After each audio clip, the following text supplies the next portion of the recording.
ఉన్నప్పుడు, నీ ఆశలు నిరాశలు అయిపోయినా అని నువ్వు కుంగిపోయిన పరిస్థితులలో ఉన్నప్పుడు, ఇక నా జీవితంలో అపజయాలు జయ జీవితము నేను చూడలేను అని నువ్వు కన్నీరు మున్నీరై కలవరము చెందుతూ ఉన్నప్పుడు దేవుడు ఏం చేస్తాడంట? మారాను మధురముగా మార్చిన దేవుడు. చప్పట్లు కొట్టమ్మా. నేనంటే కొట్టేది కాదు, నీకు వాక్యం తెలిస్తే కొడతావు నువ్వు, తెలుసా? అదే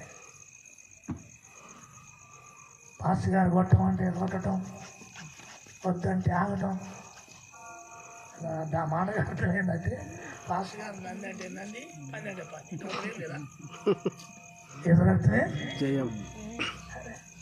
నువ్వు ఆసక్తి కలిగి ఉంటే దేవుడు నీ పట్ల అద్భుతం చేస్తాడని నీకు ఒక త్రిల్లు ఒక అభిలాష ఉంటే నువ్వు వాక్యం చెప్తుంటేనే చప్పట్లు కొడుతూ హల్లెలూయా చెప్తావు. దేవుడికి స్తోత్రం కలుగును గాక. హల్లెలూయా హల్లెలూయా.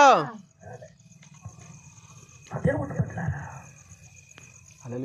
ఈ ఇశ్రాయేలీలు 430 సంవత్సరాలు ఐగుప్తులో బానిసలుగా ఉంటే మోసే ఆరోనుల ద్వారా ఆ ఐగుప్తులో 11 అద్భుతాలు దేవుడు చేసి అరణ్యంలో నడిపిస్తా ఉన్నాడు.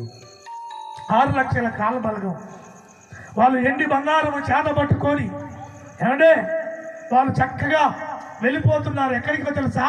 పరమ కానానుకు ప్రయాణము కొనసాగించబడుతుంది. చప్పట్టుకుంటూ దేవుడి ప్రయాణము ఒక్కొక్క మాట పరిశుద్ధాత్మ దేవుడు గుర్తు చేస్తున్నాడు. మీరు ఆలకించాలి. ప్రయాణం ఎక్కడి నుంచి ఇశ్రాయేలు అని తెలుసా?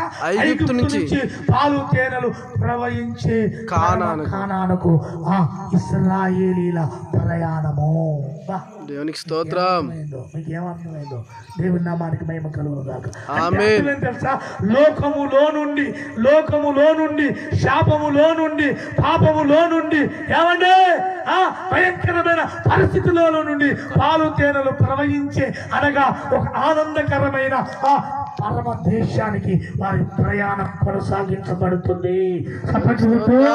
దేవునికి స్తోత్రం కలుగును గాక. ఆమేన్. హల్లెలూయా. పాపాల వలయలో నుంచి శాపాల వలయలో నుంచి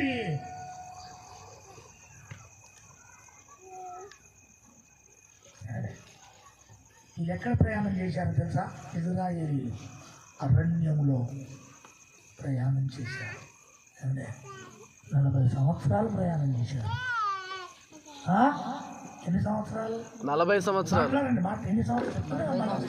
40 సంవత్సరాలు ప్రయాణం చేశారు. ఎక్కడ చేశారు వాళ్ళు? అరణ్యంలో.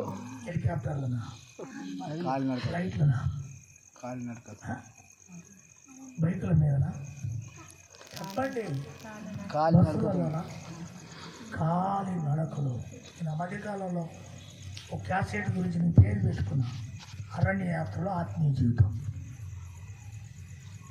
అరణ్య యాత్రలో ఆత్మీయ జీవితం.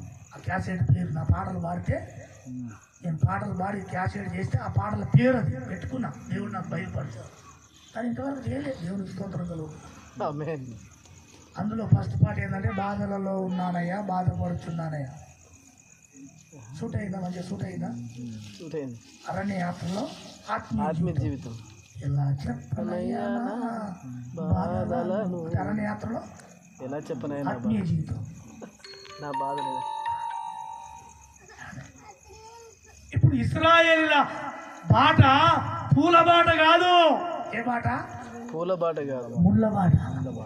పూల బాట కాదు, ముళ్ళ బాట. అదే మందిరానికి రావాలంటే, నేను ప్రార్థనలో కూర్చోవాలంటే ముళ్ళ మీద కూర్చున్నట్టు, అదే ముళ్ళ మీద కూర్చున్నట్టు అనిపెడుతుంది కొన్నిసార్లు. ఇశ్రాయేల్ ప్రయాణము వెళ్తూ ఉంటే మధ్యలోకి వెళ్ళిన తర్వాత ఎర్ర సముద్రం వచ్చేసింది. వినాలి స్టోరీ, చక్కటి మంచి స్టోరీ. ఎర్ర సముద్రం వచ్చేసింది. ఇప్పుడు ఎర్ర సముద్రం దాటడానికి వాళ్ళకి ఏమీ అర్థం కాదు. ఎక్కడ దాటుతారు చెప్పండి? అప్పుడు స్టీమర్ లేవు, పడవలు లేవు ఆ టైంలో. అంటే ఓడలు అసలే లేవు. ఎర్ర సముద్రం ముందు చూస్తే ఎర్ర సముద్రం కనపడతా ఉంది. కొంచెం వెనక్కి తిరిగి చూశారంట.